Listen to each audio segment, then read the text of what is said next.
Rory McIlroy has always been one of the biggest supporters of the PGA Tour, especially against its new rival, LIV Golf. That doesn't mean he's unjustified in his opinion or strictly against any cooperation between the two parties. Rory is all for that, but he has some conditions. In this video, we'll tell you what those are, plus some updates on McIlroy and the DP World Tour. Let's jump right in. First up, can the Tour and LIV Golf reach a middle ground? The rivalry that was once irreconcilable could eventually change course. The Tour and LIV will probably warm up to each other soon. After all, we've waited months and we know one thing: LIV is here to stay. Many thought that the new circuit would be gone after what was expected to be an unsuccessful season. McIlroy called it dead in the water before it even began, saying that no one would want to join. That didn't age well. The Tour also imposed many sanctions on LIV golfers, hoping to deter others from joining the new circuit and slow down LIV's progress. Despite all odds, LIV has had a successful season, as an opening season for a controversial league could be. The circuit has recruited some of the top names in golf, like Cam Smith. Not just that, but it's on track to expanding its events to 14 next year. Safe to say, this train isn't slowing down anytime soon. Can we see a potential reconciliation between the two parties? Tour Commissioner Jay Monahan has repeatedly told us that that won't ever happen, but we highly doubt that. Some golfers are all for some cooperation. They just have some conditions. Coming up, Rory wants Greg Norman to leave LIV. This is what we meant when we were talking about those conditions. It's simple enough. For McIlroy, if LIV wants to work with the Tour, their current CEO and commissioner must remove his duties. Being a little harsh now, aren't we, Rory? You're risking this man's livelihood, not to mention years of pent-up passion. Ahead of the DP World Tour Championship this week, McIlroy was met with many reporters hungry for news. And what's one of the biggest news pieces in the golf world right now? LIV versus PGA Tour, of course. He believes that for the two parties to compromise, a few changes should be made on the LIV side, and one of those changes is that Norman would no longer be the public face of LIV. He said that Greg needed to go and exit the stage left. Going on, Rory thinks that the two-time winner has made his mark. He got LIV off the ground and brought it to where it is now. If you want to mend the fences, there's got to be an adult in the room, not a petty guy who makes memes to diss tour officials publicly. Hold on, wasn't Norman replaced a while back? Just last week, there was some speculation about Norman being replaced as the CEO of LIV Golf. Several news outlets reported that his position would be filled in by Taco Bell CEO Mark King, who's also been the CEO of TaylorMade and the president of Adidas North America in the past. That's quite an impressive resume. Makes us wonder why he'd be willing to work for an emerging and quite controversial golf league. Well, Mark is more interested in LIV than you'd think. This man attended several LIV events in the past few months, and he's even met with Yasir Al Rumayyan, the governor of the Saudi Public Investment Fund, which has very close ties to LIV. So assuming he'd be next in line as CEO wasn't that much of a stretch, except Norman isn't going anywhere. Shortly after those news reports, the CEO of the Saudi Golf Federation and the leader of Saudi Golf, Mahad Al Saror, denied that Norman was being forced out of the circuit. He released a statement saying, "Greg Norman is our CEO and commissioner. Any suggestion that changes are being made to Greg's title or role is patently false." Well, he isn't going anywhere right now, but if Mayed wants to strike a deal with the Tour, he might just want to take that statement back. Moving on, Rory thinks 2022 has been a contentious year for golf. Contentious is an understatement. This year has been a massive whirlwind for the world of golf. A new golf league emerged, spearheaded by Norman and funded by the Saudis, but most importantly, it was a threat to the Tour's monopoly. The Tour banned members who joined LIV while its rival tried to lure more and more people with money. The cherry on top was the federal antitrust lawsuit against the Tour, where LIV Golf has become an official plaintiff, and PGA Tour has filed a countersuit. It's all gotten very messy, and McIlroy isn't happy. For him, the best thing about golf is all the best golfers in the world play together. Unfortunately, with all the chaos right now, that's hardly possible. Rory fears for the future of the game. Lawsuits are going on. Everyone's suing everyone. Only when all that gets sorted out can the golf community have an open dialogue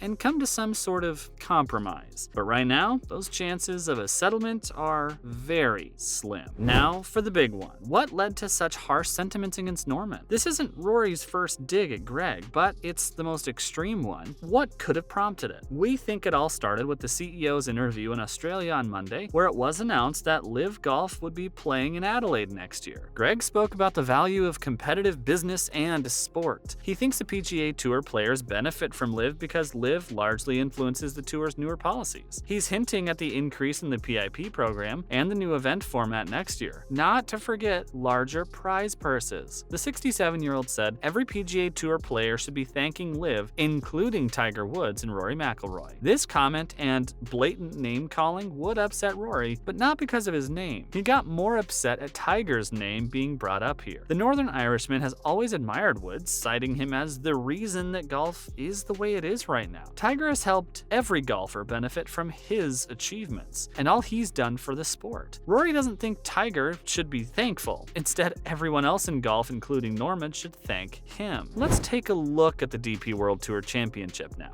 Enough of the drama, it's time to talk about what truly matters in any sport. The games, not the lawsuits. And this 33-year-old has had quite a fantastic year. His consistent effort has helped him reclaim his spot at the golf world's top. It doesn't stop here. McIlroy's also topping the DP World Tour rankings just ahead of the final championship. That's 128 points ahead of Ryan Fox, who's currently number 2 in the season-long standings. But there's still some work left to be done. Only the top 50 players get to play in this championship. Of those, 6 players are strong contenders that could catch up with Rory at the top. There are many potential scenarios for the end of this season, and we'll go through them. Next, what are the chances of Rory winning? The chances are pretty good, given his consistent performance this year, but what about the other players? Thomas Pieters and Will Zalatoris are the 2 players who have a mathematical chance of jumping up to McIlroy. Interestingly, they're also missing from this week's field. Other players like Adrian Meronk, Victor Hovland, and Shane Lowry would all require a win in different arrangements to beat the world number 1. Tommy Fleetwood's victory at the Nedbank Golf Challenge has qualified him to stay in the running. By the way, that win was his first one since 2019. Anyway, even he would need another victory here, and he would also need Rory and Fox to finish outside the top 2. Matt Fitzpatrick is starting this week at number 3, and he could still win the DP World Tour rankings with a runner-up finish, only if McIlroy finishes outside the top 7 and Fox doesn't win. This could be a 3rd DP title for Matt and move him to number 1 if Rory is number 2. As for Fox, he could finish as low as 13th and still top the rankings depending on the Northern Irishman's results. Finally, the world number 1 has high hopes. McIlroy will end his campaign after Sunday's championship. He'll do all it takes to finish this season on a high, becoming one of the few golfers who can top both the PGA Tour and DP rankings in the same season. He knows he's been consistent with his effort this season, especially post-Augusta. The 33-year-old is confident that his game is in good form. He'd be disappointed if he left without doing his best. That's a winner's mindset right there. More importantly, McIlroy thinks this golf course plays into his strengths. He said he usually exceeds on par 72 golf courses too. Why? Because they have 4 par 5s and he can play those well. We can't wait for the championship. That's a wrap for this video. Should Greg be replaced as LIV CEO? Let us know in the comments below. Make sure to give this video a thumbs up and subscribe to our channel for more videos like this. See you at the next one.